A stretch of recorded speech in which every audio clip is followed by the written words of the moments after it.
Hi viewers, இன்னைக்கு evening vlog தான் வந்து பார்க்க போறோம். 12 o'clock மேல ஃப்ரீ டைம்ல பூஜை சாமான் எல்லாம் கிளீன் பண்ற ஒர்க் இருந்தது. அதனால வந்து அது எல்லாத்தையுமே இன்னைக்கு கிளீன் பண்ணி முடிச்சிடலாம் அப்படின்னு சொல்லிட்டு எல்லாமே கிளீன் பண்ணி வச்சுட்டேன்.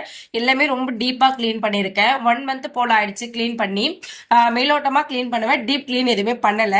சரி, ஓகே, எல்லாமே பண்ணி வச்சிடலாம் அப்படின்னு சொல்லிட்டு விளக்கெல்லாம் வந்து நல்லா தேய்ச்சிட்டு போட்டோஸ் எல்லாம் பன்னீர் போட்டு தொடச்சி விட்டுட்டேன். எல்லாத்துக்குமே பொட்டெல்லாம் சந்தனம் குங்குமம் எல்லாமே வச்சு விட்டுட்டேன்.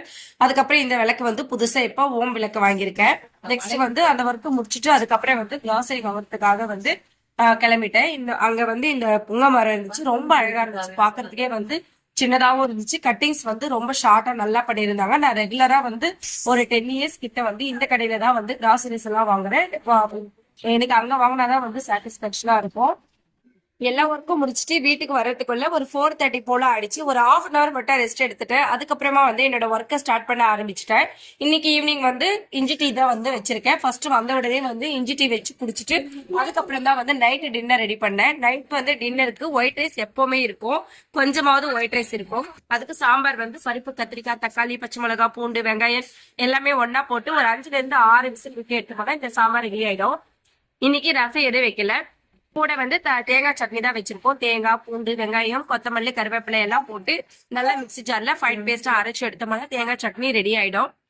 இந்த பருப்பு சாம்பார் வந்து ரொம்ப ஈஸியாவும் இருக்கும். டக்குன்னு இந்த எமர்ஜென்சிக்கு செஞ்சோம்னா ரொம்ப டேஸ்டியா இருக்கும். இட்லி, தோசை, சாப்பாடு எல்லாத்துக்குமே வந்து இந்த காம்பினேஷன் ரொம்ப சூப்பரா இருக்கும். தேங்காய் சட்னி வந்து ரவா இட்லிக்கு தான் வந்து சைட் டிஷ்ஷா வச்சிருக்கோம். ரவா இட்லி செய்யும் போது சட்னி இருந்தாதான் வந்து ரவா இட்லியே சாப்பிட முடியும். சாம்பார் எல்லாம் வந்து அவ்வளவா செட் ஆகாது.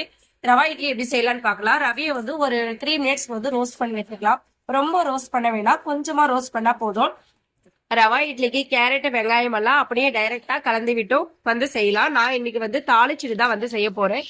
எண்ணெய், கடுகு, உளுந்து, கடலப்பருப்பு, வெங்காயம், கொத்தமல்லி, பச்சை மிளகா, ஒரு கேரட் போல துருவி சேர்த்திருக்கேன். இது எல்லாத்தையுமே வந்து நல்லா வதக்கி விட்டுடலாம். ரொம்ப வதக்கி விடணும்னு அவசியம் இல்லை. ஜஸ்ட் ஒரு 3 minutes மட்டும் வதக்கி விட்டுருங்க. தேவையான அளவு உப்பு சேர்த்து வதக்கி விட்டுட்டு இதை எடுத்து அப்படியே வந்து ரவையில போட்டு நல்லா மிக்ஸ் பண்ணி எடுத்துக்கலாம். எல்லாத்தையும் நல்லா கலந்து விட்டுட்டு ஃபைனலா வந்து தயிர் ஆட் பண்ணிக்கலாம். இன்னைக்கு நான் வந்து 1/2 kg போல ரவை எடுத்திருக்கேன். அதுக்கு 4 to 5 tablespoon வந்து தயிர் சேர்த்துடலாம். தயிர் சேர்த்து நல்லா கலந்து விட்டுடலாம். தேவையான அளவு தண்ணி சேர்த்து கொஞ்சம் கொஞ்சமா கலக்கி விட்டுருங்க. கலக்கி விட்டுட்டு ஃபைனலா வந்து ஒரு 10 நிமிஷம் போல அப்படியே வச்சு விட்டுருங்க. அதுக்கப்புறமா வந்து இட்லி தட்டுல ஆயில் அப்ளை பண்ணிட்டு இப்போ இட்லி ஊத்திடலாம். இட்லி ஊத்திட்டு ஒரு 15 to 20 minutes போல ஆகும். அதுக்கப்புறம் இட்லி எடுத்து பாருங்க, நல்லா வெந்து வந்திருக்கும். இதே மாதிரி நீங்களும் ரவா இட்லி செஞ்சு பாருங்க. எப்படி இருக்குன்னு சொல்லிட்டு கமெண்ட் பண்ணுங்க. இன்னைக்கு எங்களோட நைட் டின்னர் ரவா இட்லி, தேங்காய் சட்னி, ஒயிட் ரைஸ், பருப்பு சாம்பார். என்னோட சேனல் பிடிச்சிருந்தா சப்ஸ்கிரைப் பண்ணுங்க. தேங்க்யூ.